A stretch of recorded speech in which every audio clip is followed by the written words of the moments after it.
This week's Bible study is on Psalm 20. Please read through the psalm before you watch this video. This psalm is generally considered to be one of the royal psalms, probably because of the mention of his anointed in verse 6. The Old Testament reading for this Sunday describes the anointing of David by Samuel. David is chosen by God to be king, so this psalm is concerned with either David or some other king following on in David's lineage. David is the anointed one. This psalm is often linked with Psalm 21, as both of these have as a theme the destiny of the king in a military or conflict situation. There are two parts to this psalm. The first part contains a series of prayers or wishes that the people would voice for the well-being of the king. And the second part is almost like a lesson, teaching that God is the true source of royal power. Even the verbs in the first verse could legitimately be translated as optatives. In other words, as mays. May God choose to do this and that and the other. So the first 5 verses are full of these. May the Lord answer you. May God protect you. May God send you help and give you support. May God remember and appreciate your sacrifices. May God grant you your heart's desire and fulfill your plans. May we shout for joy over your victory. May the Lord answer all your prayers. It sounds quite patriotic, and it's possible that it is scripted for the people to join in with. However, it's also possible that this is a kind of liturgy on behalf of the king that would have been used in the temple. The temple was in part like the private chapel of the king. If we read it in that context, it sounds more like a priestly blessing, giving support and theological legitimacy to royal affairs, and specifically military affairs. It sounds as though it's intended to stir up God to act in the king's favour, so that he will be successful in battle. Verse 3 is slightly different, as it seems to be providing God with a reason to take the king's side. The king's religious behaviour is pointed out. He has been generous in his offerings and sacrifices, and so surely he deserves a reward from God. The implication is that if God will pay attention to these things, then God will give military success in return. And then in return, the king will carry on with the offerings and sacrifices. There is an implicit assumption here that if you scratch God's back, God will scratch yours. Verses 4 and 5 conclude this wish prayer section, clearly expecting a day of great public celebration for the victory of the king. There is a sense of cooperation between God and the king. The king has plans and requests of his own, but he is ultimately dependent on God. Unless God acts, those plans will not come to fruition. There's a brief break between verse 5 and the second part of the psalm, which starts in verse 6.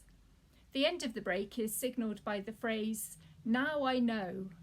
It sounds as though the speaker has received an affirmation and reached a new certainty about God's willingness to help the king. This results in further certainty about the outcome of the coming battle.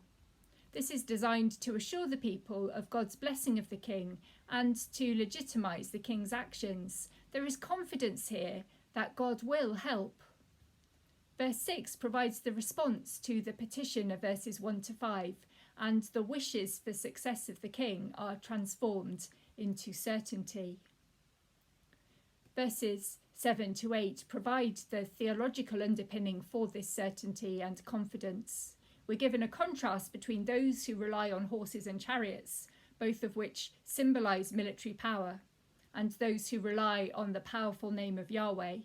God is more powerful than any military strength. We're not told how this is the case. For the psalmist, that isn't important, and it shouldn't be for us either. Here it is affirmed that God is powerful, and victory does not always go to those who have the most weapons or the best technological power. The psalmist affirms that God makes a radical difference in human life and can overturn even our best schemes and plans. God is a very real factor in public affairs. The psalm ends with a confident prayer. Give victory to the King, O Lord. Answer us when we call. The words answer and victory both occur 3 times in the psalm.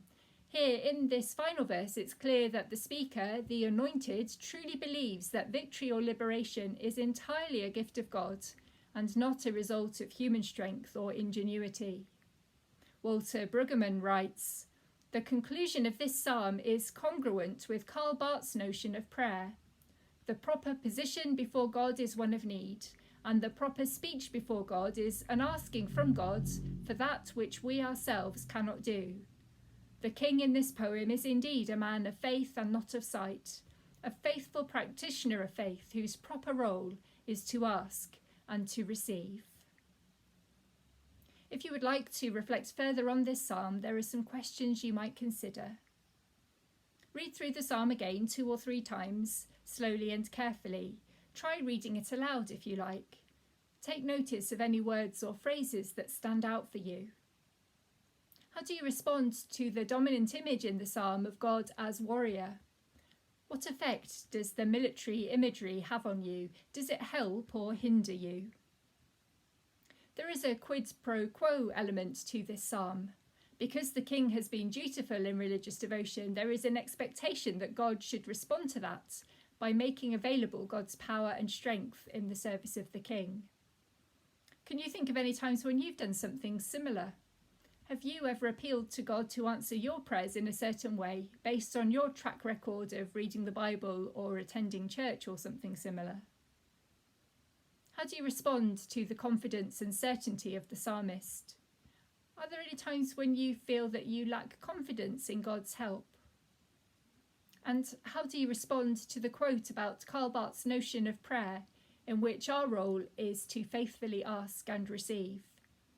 In what ways might this influence the way you bring petitions to God in prayer? Spend some time in quietness, offering to God any situations that are troubling you today.